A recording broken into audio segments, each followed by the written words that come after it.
Hello everyone, and welcome back to another video. So, you may have noticed that I didn't post for a year. Sorry. Life happened and I just didn't really get much of an opportunity to make videos about Winx, but that does not mean that I have not been working on Winx related things. For my senior English class, our final assignment was to write a 7 to 9 page compare-contrast research essay. And my brain was like, compare-contrast? I have an idea.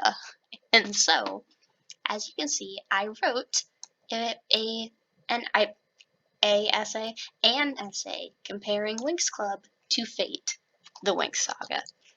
So I'm kind of going to use this essay as a jumping off point to talk about my general opinions about both shows, because in order to write this, I kind of had to go back and watch both shows more critically than I would normally, and it made me acknowledge both good things and bad things about both shows. And so I'm hoping that this will be a good way to just start a discussion about the two shows, their positives, their negatives, and we'll see how it goes. Obviously, my real name went on this line, and my English teacher's name went on this line. I changed them for the I changed what it says here for the purposes of this video, but I did not actually hand in my paper as Power of Charmix, and I unfortunately am not taught by Miss Fernando. But anyway, Wings and Whimsy versus Darkness and Deceit, comparing Winx Club to Fate, the Winx Saga. Dark live-action reboots of children's material are somewhat of a recent phenomenon, ever since Riverdale found mass success in putting a mature twist on the Archie comics. TV executives have been on the hunt for lighthearted shows or books to turn into more intense teen dramas. Honestly, I could probably make an entire essay comparing Fate to Riverdale, because it's honestly just Riverdale with fairies, let's be honest here. Because of this, it was no surprise when Netflix set their eyes on Winx Club. This is just, a lot of times in the essay I just referred to it as Winx, and one of my beta readers suggested that I put these parentheses here to make it, because for him it was not automatically clear what I was referring to, so that's the thing. Anyway, Netflix set their eyes on Winx, an Italian cartoon franchise about teenage fairies. They collaborated with Winx's production company to create Fate, the Winx Saga, also known as Fate, which released on Netflix in January 2021. The new series never claimed to be a strict adaptation of its source material, but many Winx Club fans were confused when it was announced that the show would have a new cast of characters and would be given an MA rating. Though Fate the Winx Saga owes some elements to its progenitor show, it makes fundamental changes to the setting, characters, and plot of Winx Club in order to jump on the trend of dark and mature teen dramas. So obviously, since this is a compare-contrast essay and not a persuasive essay, I had to be nice. So if this were me writing my own opinion, it would be, though Winx Club is an admittedly flawed show in several regards, its setting, characters, and plot are infinitely superior to that of Fate the Winx Saga, which is just trying to jump on the trend of dark and mature teen dramas. So that's my hot take. That's my opinion. And I will say, Fate isn't completely worthless. There are actually some aspects of it that I like, but they don't warrant watching the rest of the show, and they didn't warrant making it a Winx Club adaptation, and they would have warranted their own show if they had just had the creativity to do that. Notably, the world-building and magic systems of the two shows are vastly different. In Winx Club, Earth is one of many planets in the magic dimension. Earth has no supernatural elements at the beginning of the series, but gains magic during the show's 4th season. I phrased it like that because I felt like explaining the whole deal with the Wizards of the Black Circle and the Earth Fairies would have been just too much. I felt really bad for my peer reviewer, because he was just it was clear he was trying to be nice, but also he was just so confused. I feel really bad for him. The other residents of the dimension are unfamiliar with Earth culture to the point that they have never heard of pizza. One of my favorite scenes in the opening episodes is when Bloom's like, "Pizza is the national dish of Callisto." I actually forgot about the whole subplot where she pretends to be Veranda. That like snuck up on me when I was rewatching. That's interesting. The magic dimension is full of countless fantasy species, such as elves, wizards, and mermaids, but most of the main cast are fairies, witches, or specialists. Fairies and witches are the same species and can choose their affiliation, but their methods of magic are very different.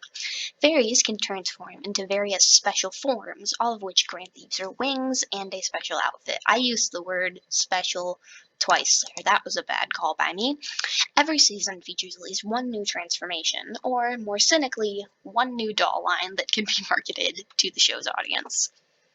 Once again, since I'm being objective here, I have to acknowledge that the primary purpose of the fairy transformations is to sell dolls.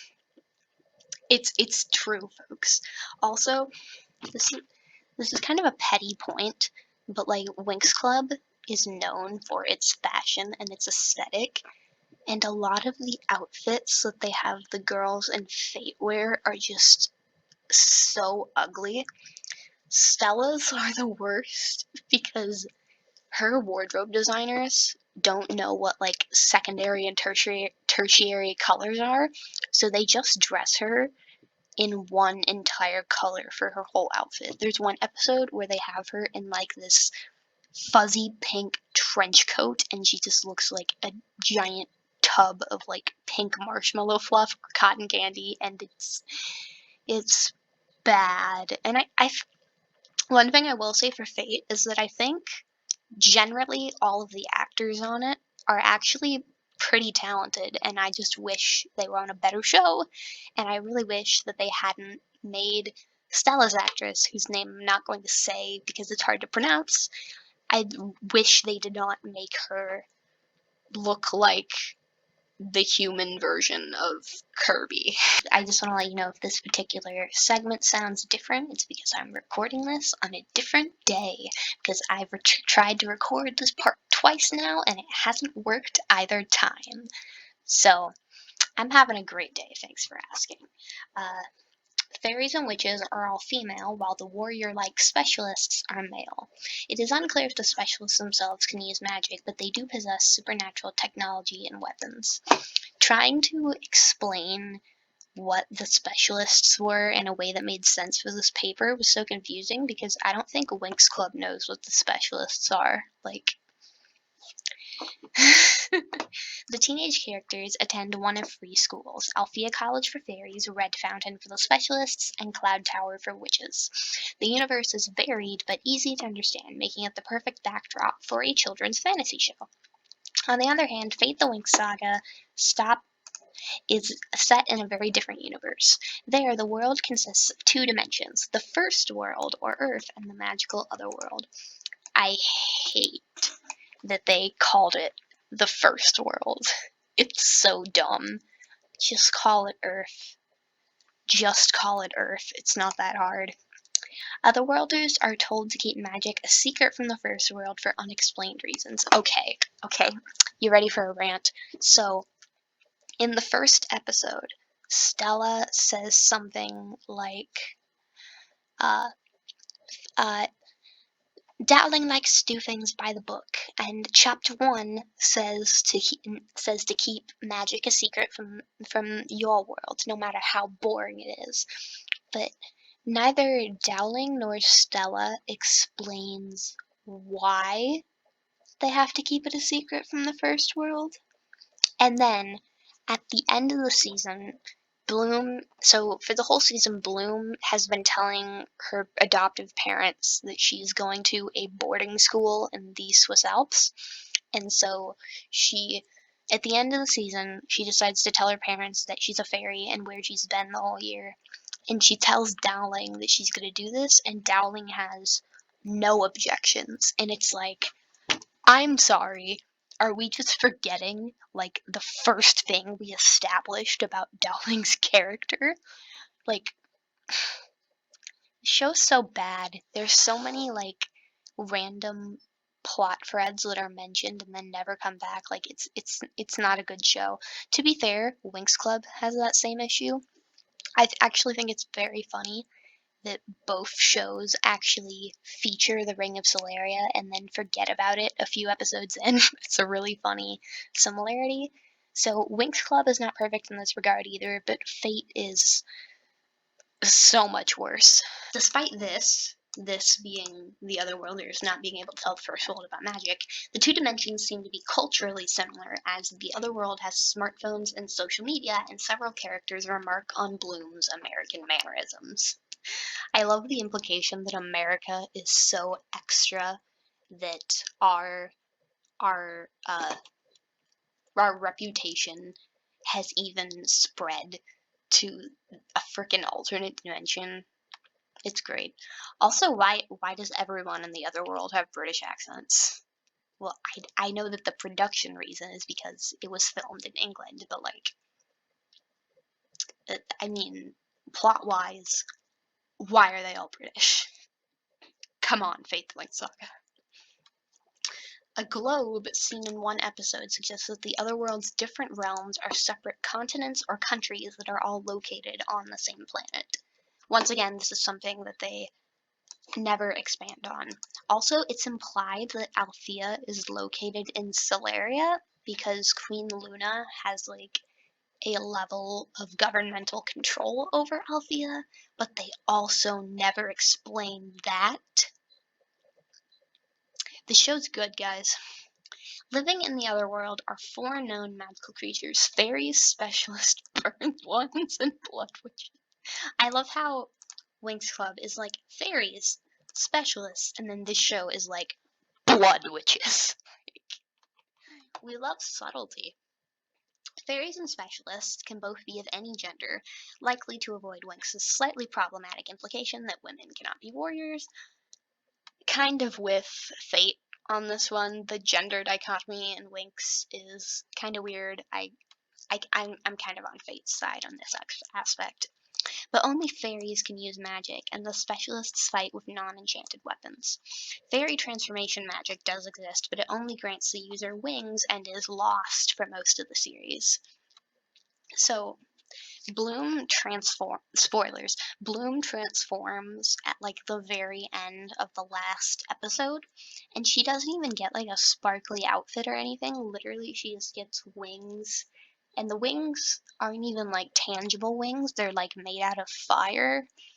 And she can shoot really strong fireballs that kill all the burned ones. And that's like, at that point, it's like, why does transformation magic matter? Like, yeah, the transformations are just very unimportant to Fate. Whereas, because Winx Club is for kids and they have dolls to sell, it's very important to that show's, like, existence. Fairies and specialists alike are trained to fight the bird ones, charred humanoid monsters infamous for their speed, strength, and dangerous infections. So it's not super explained what the burned ones even are. Apparently they were originally like regular humans who were soldiers in a war, and then the dragon flame turned them into monsters, I guess. And they have like a core in their body called a cinder, and that's what keeps them alive, and you have to kill that to kill them. And then if they infect you, the infection will slowly get worse and kill you until the burned one that infected you dies. And that's basically all we know about them. And we never really get to like clearly see them because the editors of the show are really fond of cringy jump scares. That's an entire separate complaint I have about this show, but the bad jump scares are real. And yeah, that's basically all we know about the bird ones. The final creatures, the blood witches, are never seen in the show, but are described as humans who drew their power on sacrifice and death. Once again, so vague. we love it. That phrasing implies that, like, because right before this, Dowling says that the the fact that only fairies can use magic is like a fundamental tenet of the other world, and that these things are the exception. So it's assumed that they somehow gained the ability to use magic unnaturally, but is never expanded upon. Maybe they'll expand upon it in season 2, which I will probably watch because I hate myself, but who knows. Fairies and specialists are both trained at Althea College to protect their world. Oh, that's another thing that I wanted to mention in this essay but didn't have time. Like, in Fate, Althea is basically like a military school, whereas in Winx Club it's like a literal college where they read textbooks and things. In general, Fate has a more limited setting and variety of creatures, taking away the fantasy appeal that Winx Club had. This is because ultimately Fate is not really intended to be a show about magic, but about drama, relationships, and characters. And honestly, I think that is the biggest difference between the two shows, because Winx Club exists, well, to sell fairy dolls, but then after that, it exists kind of like for whimsical purposes, to entice the viewer with these magic worlds that it sees, whereas Fate's ultimate appeal is more in the drama, the characters, and how they interact with one another, and the magic is basically incidental, and the magic is honestly just a MacGuffin. It is just the the domino that gets the drama and the relationships and the characters moving. Winx Club and Fate have very different sets of characters, with only 6 members of Winx's main cast making it to the live-action show. In Winx Club, the titular group consists of 6 girls: Bloom, Stella, Flora, Musa, Tecna, and Aisha. Only 4 of these fairies were adapted to Fate. Flora is replaced by a new character named Terra, and Tecna is excluded completely. Okay, because I can't do a video about Fate without talking about Terra, I actually like her as a character. I like Flora more, but I do still like Terra. She was one of the few characters that I didn't, like, completely hate.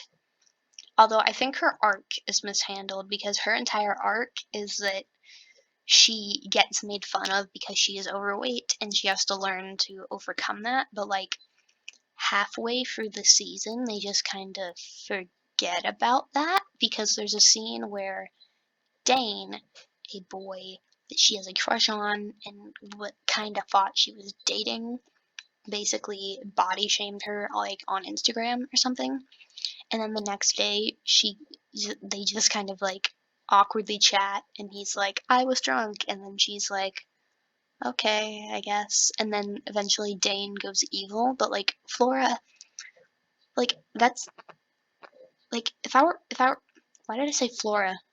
If I said Flora before this, I'm sorry. But like, if I were Terra, I would at the very least, like, slap him before I accepted his apology. But Terra's just like, okay, therefore proving the stereotype that she is innocent and lets people walk all over her, even though in the first episode she directly tries to contradict that stereotype by literally almost killing Riven. By the way, that's one of the only enjoyable scenes in the show, but it's ruined by the fact that they didn't carry through with the arc later in the season. That was a lot, I'm sorry. And Tecna is excluded completely. Most of the supporting cast is changed as well. Outside of the 4 Winx, only Sky, Riven, and the parents of Bloom and Stella share the names of their cartoon counterparts. Both shows do have characters that fulfill similar roles to one another. For example, in Winx, Althea's headmistress is an older woman named Faragonda who knows more information than she is willing to divulge. As I was rewatching this season, I realized that, like, Faragonda knows who Bloom is from, like, episode 9, and she just chooses not to tell her. So, like, extreme Dumbledore energy. Instead, the school's headmistress in Fate is Farah Dowling, who was unknowingly involved in the incident that kickstarted much of the series' plot. So Bloom in Fate spends a lot of the series complaining that Dowling isn't telling her as much information as she knows, and it's ironic to me because Farragonda literally knows who Bloom is and chooses not to tell her, and Bloom does not get nearly as upset as she does in Fate when Dowling genuinely tells her that she doesn't know what happened to her. Farragonda and Dowling do have some base level similarities, but their personalities and roles in the plot diverge very early on. There are my apologies. There are multiple characters that can be compared this way in both shows, but they are largely just too different to merit extended comparison. Still, there are some characters that are recognizably similar despite the shift in tone and medium. So for this paper, I decided to focus on Bloom, Sky, and Riven. I wanted to talk about Musa, Aisha, and Stella as well, but there literally just was not enough time. I touch on Stella and Musa a little bit later when I'm talking about Sky and Riven, so I'll get to that, but just briefly to talk about Aisha, I think in the show they almost combined Winx Aisha and Winx Techna to create one person who is not at all like either of them, and it's very weird. And it's also weird because Aisha is kind of portrayed as the bad guy for not encouraging Bloom on her dumb impulsive decisions, and that's I I don't know how I feel about that. Aisha gets shafted on the show. She basically gets resorted to being. They're trying to make her the voice of reason to Bloom, but it often just turns into she's the one that complains when Bloom tries to do things. So if you're keeping track at home, that means that the one black member of the Winx is now just becoming like a side character to the quest of the main white character. So that's great. We love to see it. To start with, the protagonist of both shows is Bloom, a 16-year-old girl from Earth who learns that she's a fairy and ends up attending Althea. So, fun fact, I know that Bloom is 16 in both versions because Bloom because Bloom's birthday in Winx Club is December 10th, I believe. And in Fate, Bloom she says that her birth date is 2004, which would make her. Wait, am I doing my math wrong? We'll go with 2004. She says that her birth date is 2004, which would make her 16 at the time of the show, but 2004 is also when Winx Club aired on TV. So that's a fun coincidence. And she says that her first world birth certificate says that she was born on December 12th, but she's assuming that she probably would have been born in the other world a few days before that. So both Blooms have the same birthday and are the same age. That's kind of a cool coincidence. Anyway, in Winx Club, Bloom is a very trusting person, which can make her more vulnerable to manipulation. Also, the air conditioning just kicked on in my house. I'm sorry if you can hear that. For example, in one episode, a troll disguises himself as her friend Timmy. Despite the fake Timmy behaving strangely and even mispronouncing their friend Riven's name as Steven, Bloom does not question his behavior because she trusts him. In this episode, Nut just basically becomes like Team Rocket. It's funny. Additionally, Bloom is very passionate about discovering her origins and place in the world. When Bloom learns that her sister and birth parents have been cursed, she becomes determined to find a way to save them. This is both in order to learn more about herself and out of obligation to her sister Daphne's spirit. She is determined and brave, but still kind and outgoing unless she is provoked. She is meant to be likable to the show's young target audience, so she is trusting, outgoing, and courageous. Bloom is also shown to be slightly nerdy and into fantasy stories, so she also serves as an audience surrogate of sorts. Conversely, the version of Bloom in Fate is wary of almost everyone she meets throughout the series. In the first episode, her friend Sky asks her to trust him, and she responds, "I just met you, but one day I will." She and Sky also have multiple echoes of this exchange because they're I believe there's an episode, like, in, like, episode 4, Sky says, "Trust me," and Bloom says, "I'm not sure I can."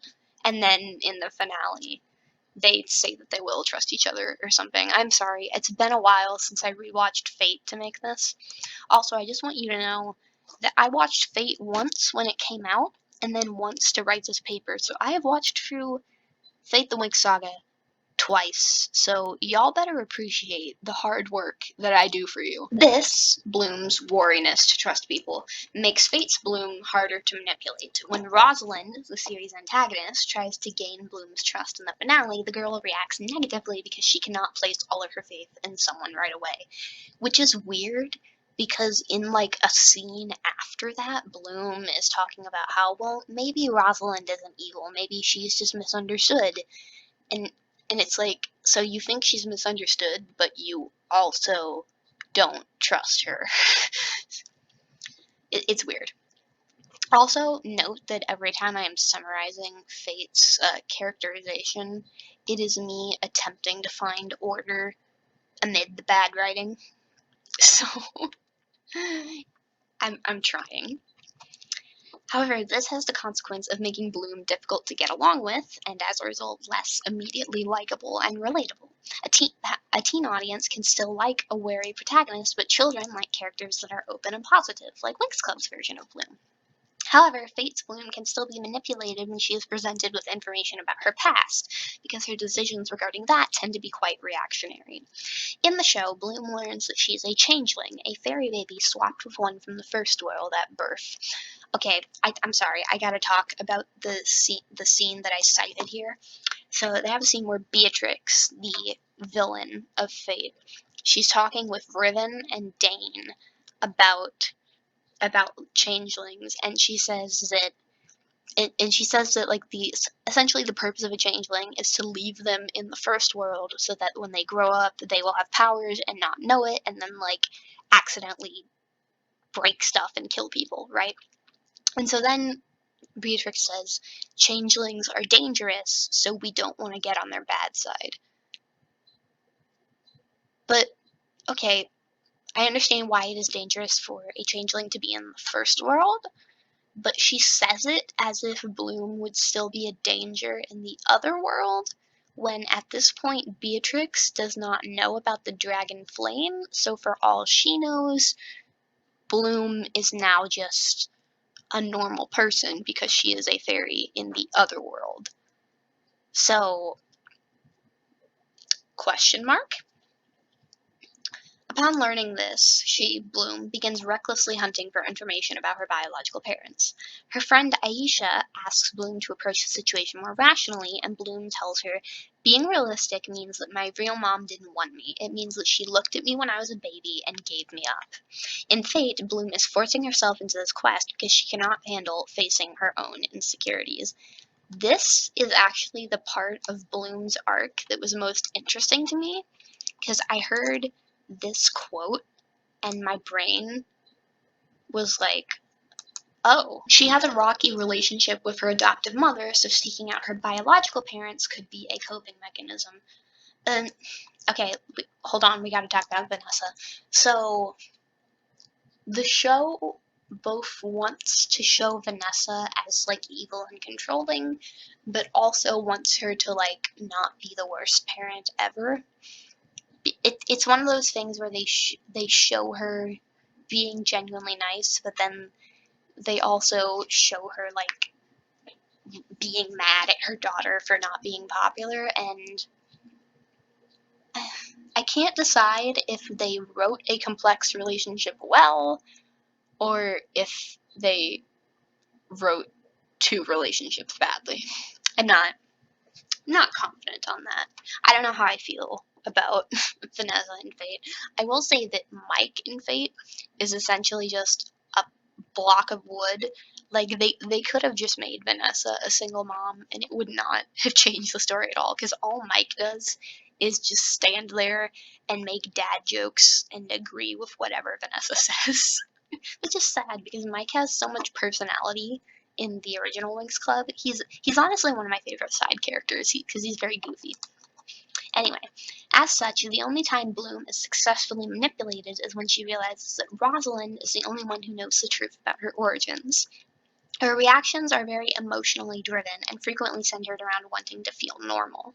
These motivations are very familiar and relatable to a teenage audience who tend to reason with their emotions over their logic and feel great pressure to fit in socially. Bloom shares these same concerns with another character, Sky. In both series, Bloom's love interest is a specialist named Sky who cannot be with her due to a pre-existing relationship. In Winx Club, Sky is the Prince of Heraklion, a politically tumultuous kingdom.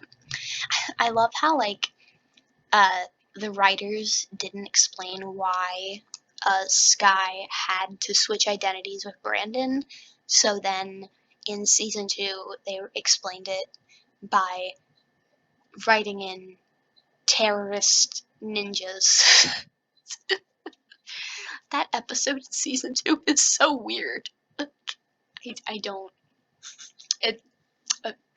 Whatever you say, Winx Club. For his safety, Sky swaps names and identities with his squire, Brandon. Bloom and Brandon bond over the course of the season and eventually develop romantic feelings for each other. However, Sky cannot tell her how he feels because he is arranged to marry another woman named Diaspro.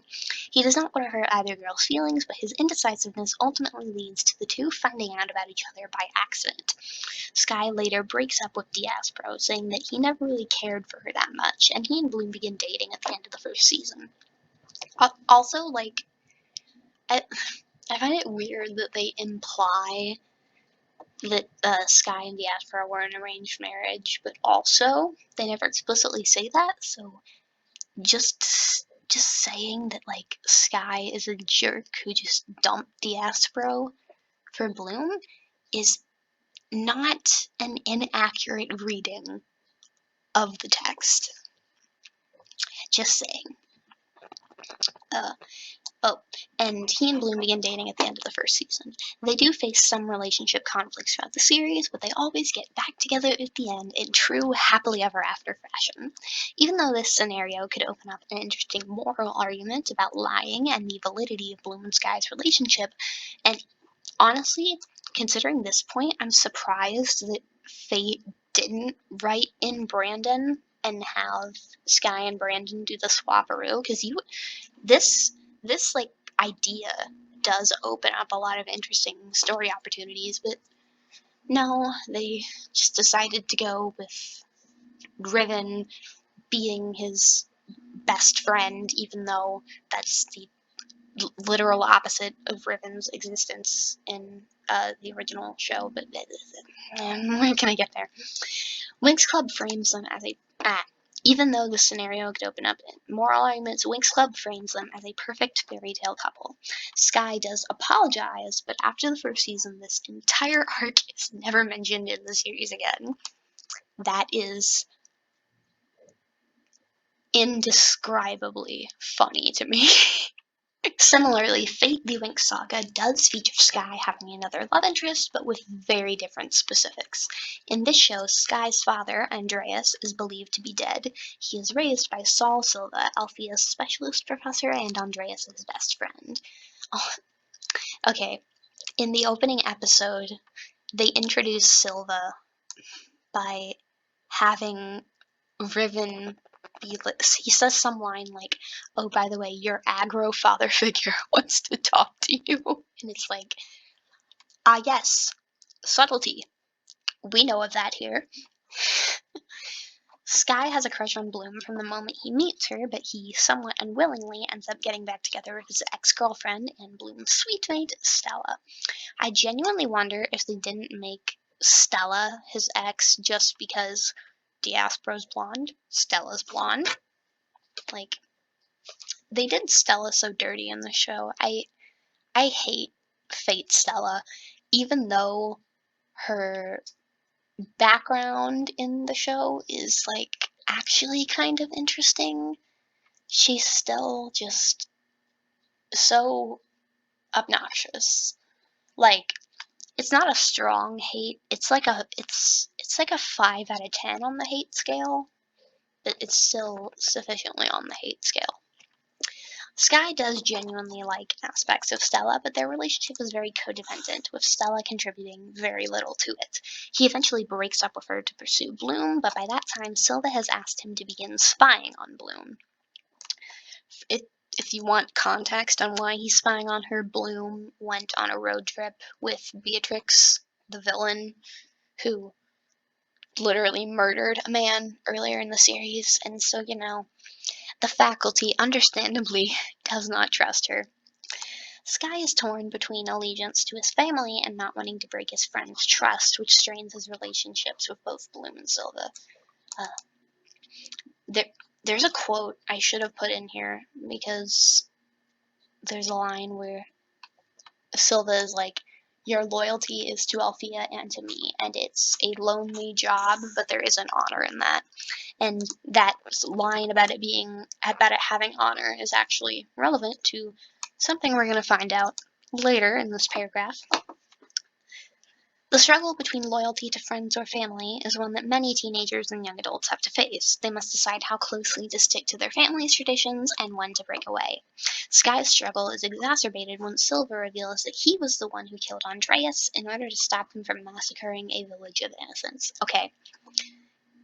This plot twist is the only thing about Fate that I think is genuinely good, because they don't reveal that Silva was his killer until like the 5th episode, and by then you've kind of gotten emotionally attached to him, and they show you in a flashback that Andreas was literally just going to murder a village of innocent people, and so you understand why Silva did it, but you also get why that is such an just earth-shattering revelation to Sky. And it was genuinely interesting and well written. And I also like Silva's actor, so there you go, Fate. I said one nice thing about you. Also, layer of irony to add to that whole thing, it turns out it wasn't a village of innocents, it was a village of blood witches, so Silva killed him for nothing. At the end of the season, Sky chooses to trust Bloom, but without cutting all ties with his guardian. His choice is immediately put to the test when Rosalind reveals that Andreas is still alive and one of her allies, and Silva is arrested for his attempted murder. This is the only reason that I want to watch season 2, because once again, that's genuinely interesting. Like Sky has to question, will he stick with his bloodline, or with his guardian, or with Bloom, or with someone else entirely? Like, this is an actually interesting twist. They did one thing right, guys. Also, I'm gonna mention this later, but Andreas actually was Beatrix's guardian, so I wonder if we're gonna see, like, awkward sibling fun times, awkward honorary sibling fun times with Sky and Beatrix, because that'd be interesting. Presumably, Sky's dilemma will only get worse next season, as he will have to choose whether to trust his father or the man who raised him. The only other specialist that both shows include is Sky's friend and rival, Riven. Curiously, he is somehow both the most and least changed character between the two shows. I say this because Riven goes through the same arc in both shows, but the context and his motivations in that arc are wildly different between the two shows. We'll see. Winx Club's Riven is a brooding loner with a surly attitude and a negative outlook. A version of the official Winx Club website from 2007 stated that Riven has issues trusting women due to his mother abandoning him at a young age. So, fun fact, the Wayback Machine doesn't load Riven's profile page on the Winx site because the Winx site in 2007 was almost entirely functioned on Flash, and Flash doesn't exist anymore. And so the only good, screenshot of that profile I was able to get was from the Oblivious Prowler. She, in one of her Next versus Riven posts, she took a screenshot of the website and put it in her post. And so, because of that, I got to cite the Yin Yang couple website in an official academic work. And that's very funny to me. So, shout out to you, Tori.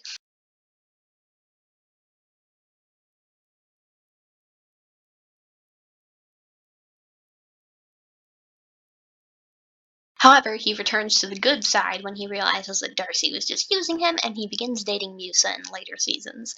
There's no like specific episode citation here because somehow when I was doing my research, I forgot to find the episode where Riven's character arc happens.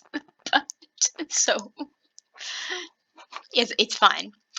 Riven is the closest thing to an anti-hero that Winx has, and even then, he never turns to the dark side again after season 1. He does still have evident personal issues, but is generally supposed to be seen as one of the heroes.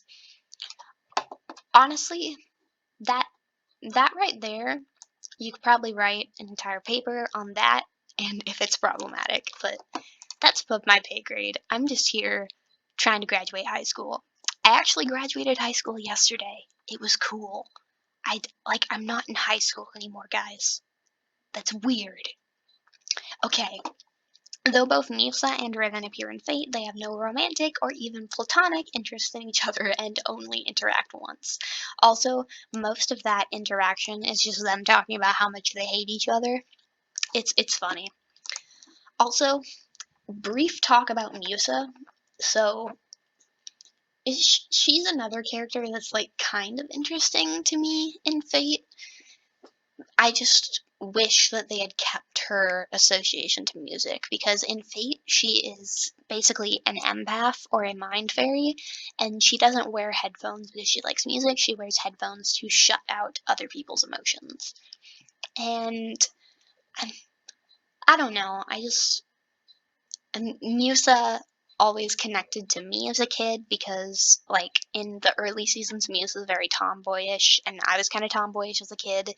And then as I grew up, I realized how much I loved music, and then Musa was the music fairy, and so I don't know. I don't know. Musa's connection to music is kind of like personally important to me, so I know that that puts a bias into my reasoning. So it's not exactly an objective opinion, but it's my opinion. Another important change is that Riven and Sky are best friends in Fate. They do share some antagonistic banter, but are mostly joking. I should specify this is at the beginning of the season, because Sky and Riven have an entire scene where they basically roast each other, and it's actually very similar to the scene that appears in episode 17. I don't know if the writers of Fate saw any episode of Winx Club, or more specifically this episode, but if you watch the two scenes from this, and I believe the Sky and Riven scene is in episode 4, the dialogue is like very similar at parts. Like Fate's version of the scene is basically just the same thing, but with more swearing.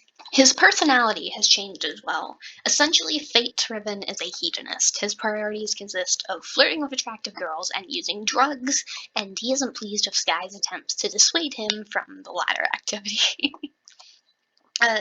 This is irrelevant, but it's actually one of the only lines in the show that actually got a laugh out of me. There are two lines of dialogue that got a laugh out of me in the show. One of them was the other girls were just talking in the suite, and then Tara just yells from the bathroom, "Does anyone know how to do a good cat eye?" And then they all just run in to help her, and it got me a little bit. But then the other scene that got a laugh out of me was Stella was getting ready for like a school dance or something in Sky and Riven's dorm.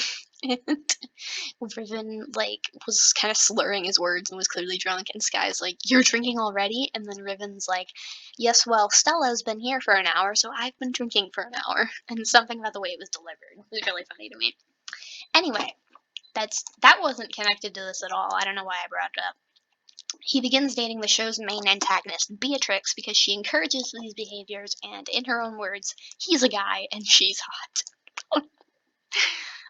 That some of the lines that they make Beatrix say are just awful. I feel bad for her actress because she's pretty good. He also has an ambiguous relationship with a male specialist named Dane. Oh my god, are y'all ready for the Dane rant? Because I have so many things to say. Okay, so let me just take you step by step through Dane's appearance in the show. In the first episode, Silva is like, burned ones are dangerous, blah blah blah. And then Dane's like, haven't the burned ones been dead for like 20 years? And then Silva's like, don't disrespect me, boy. And then the scene ends. And then at the end of the first episode, Dane goes to Riven's Instagram and he likes a picture that Riven posted, and Riven takes this as evidence that Dane is gay. So Riven goes to Dane, is kind of teasing him about it, and it's awkward because you can't tell if Riven is being homophobic and making fun of Dane's attraction to him, or if Riven is unironically flirting with him. They have a very weird dynamic, and it's not clearly defined. I'm guessing the implication is supposed to be that Riven is bi but also homophobic. So, but it's very weirdly executed. But anyway, continuing on. So Dane develops an interest in Tara because despite Riven constantly saying that Dane is gay, Dane is clearly not. He clearly has some level of attraction to both men and women. So Dane's kind of got a flirtation going on with Tara. But then one night at a party, Beatrix and Riven like drag Dane away from Tara and they get him like super drunk, super high. As I mentioned, they record an Instagram video of Dane like body shaming Tara and saying that she's lame and boring. And then Dane, Beatrix, and Riven share a freeway kiss, and it is the most awkward thing that I have ever seen. It's really weird, and I don't understand it. After that, Dane does as I mentioned, Dane like half apologizes to Tara, but then still hangs out with Riven and Beatrix, and the show goes out of its way to make it clear that Dane is attracted to Beatrix, and like maybe also to Riven, but definitely to Beatrix. And they make it, they want to make it very clear that it's not entirely gay, guys. It's not gay if it's a threesome. I'm sorry, but that's the energy. And so then, and then this ties into the next line of my essay. In the final episode of the first season, Riven almost leaves an injured Beatrix to die, but stays due to a lingering affection for her, Dane, or both. Riven finds Dane and an injured Beatrix by accident, and Dane's like, Beatrix is injured, and Riven literally says, sucks to be her, let's go, and tries to leave, but Dane drags him back and makes him stay. And yeah, and so Dane and Riven both end the show on the dark side. So, in summation, our only gay character and our only male black character is a drug junkie who is driven by his sexual attraction to Riven and Beatrix, sorry, and that like is his character motivation, and he allows his interest in drugs and his interest in Riven and Beatrix to motivate his entire character. So I know these people are British, so maybe these are stereotypes that are specific to America, and that's why they're there. But A, there is a stereotype that black men are all drug addicts. B, there's a stereotype that black men are all sexual predators, specifically to white women. C, there is a stereotype that gay men are addicted to drugs because of because of the conflation of the different methods that HIV spread during the HIV/AIDS crisis in 1980s in America. And D, there is a stereotype that gay men are sexual predators, specifically towards children. So, in conclusion, the LGBT aspects of Dane and Riven's relationship are clumsily handled and seem like they were just thrown in so that they could be like, look, we have a gay character. We're topical. Watch us, children. Interestingly, I can't say that word, both shows' depictions of Riven include him siding with both the protagonist and villains at different points. However, where Winx's Riven returned to good, Fate's Riven ends the season still on the villain's side, although that could change by the time Season 2 happens. Much like with its characters, Fate's plot contains recognizable elements of Winx, but diverges from the animated show very quickly. Winx Club centers around Bloom learning that she is the Princess of Domino and keeper of the incredibly powerful Dragon Flame. Also, something I forgot to mention is that the only mention of the Dragon Flame in Fate makes it sound evil, whereas in Winx Club, the Dragon Flame is always like an unadulterated good. Like the Great Dragon is always shown in a positive light, despite the somewhat questionable implications of that. When Bloom was an infant, Domino was attacked by the ancestral witches, three dark beings who wanted to steal the flame. Her older sister Daphne managed to send Bloom to Earth before the witches could find her, sacrificing her own body and most of the power in the process. Once again, my air conditioning came on. Sorry if you can hear that. Also, I had to be very careful with the wording of this so that I did not have to get into the whole Sirenic's cursed disembodied spirit retcon.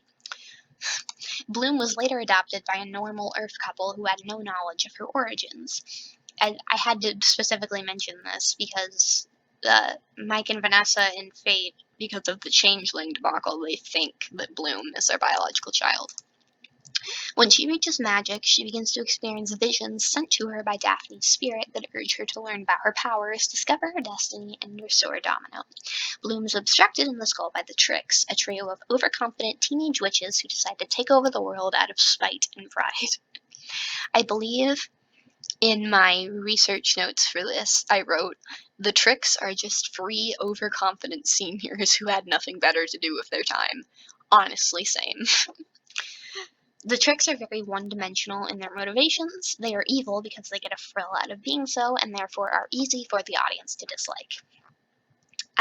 As in, you know they're bad people. Like, I know the Tricks have fans, but, like, it's ironic fans. I hope people don't unironically stan the Tricks' actions. Meanwhile, in Fate the Winx Saga, Bloom was abducted as a child by the Blood Witches of Asterdell. This sentence is just very fun. I sent this sentence to my friend out of context, and I was like, this is what I'm writing my paper on, and she's just like, cool. Rosalind, who was at the village to kill all of its inhabitants, saved Bloom from death only because she wanted the Dragon Flame's power. Bloom is swapped with a first-world child without her parents knowing and only realizes that she has powers after accidentally setting her house on fire after an argument with her mother. The house setting on fire scene almost makes me laugh because it's so tonally incongruent with the rest of the show. It's amusing. When she arrives at Althea, she remembers a vision Rosalind implanted in her mind asking Bloom to find her, which spurs her to begin searching for her birth parents. Bloom's adventures in the other world are not the whimsical and pleasant times of Winx Club. The revelation that she is a fairy raises more questions than it answers. She spends much of the season being manipulated by others and struggling to know who to trust.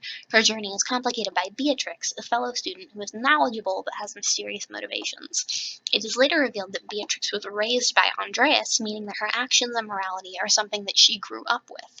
This leaves room in the future for sympathetic moments with her character, or possibly even a redemption arc. She still currently has far too much fun being evil, but has the potential to progress later on. Calling it now, Season 2, Beatrix gets a redemption arc. Calling it. Winx Club and Fate the Winx Saga are tonal opposites of one another, containing only passing similarities in their universe, plot, and characters.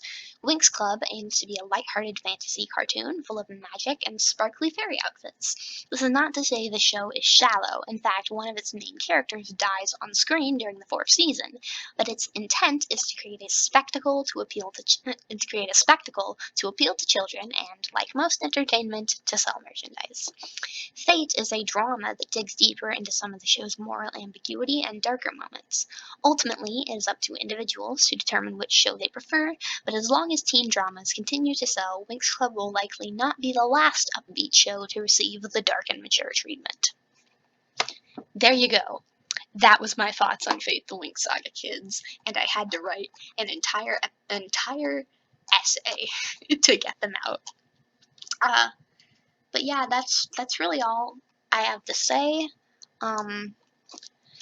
I personally didn't enjoy Fate, but like it was not the worst thing ever. There were moments that were very dumb, but it was not the worst thing ever. Whereas Winx Club, it can sometimes be like inconsistent in its plot, I would say. But I would say overall it is tonally more solid. There are exceptions, but I would say tonally it is more consistent, and personally I got more entertainment out of it. And that is all I have to say about that. I look forward to people yelling at each other in the comments over this, and goodbye folks, until next time.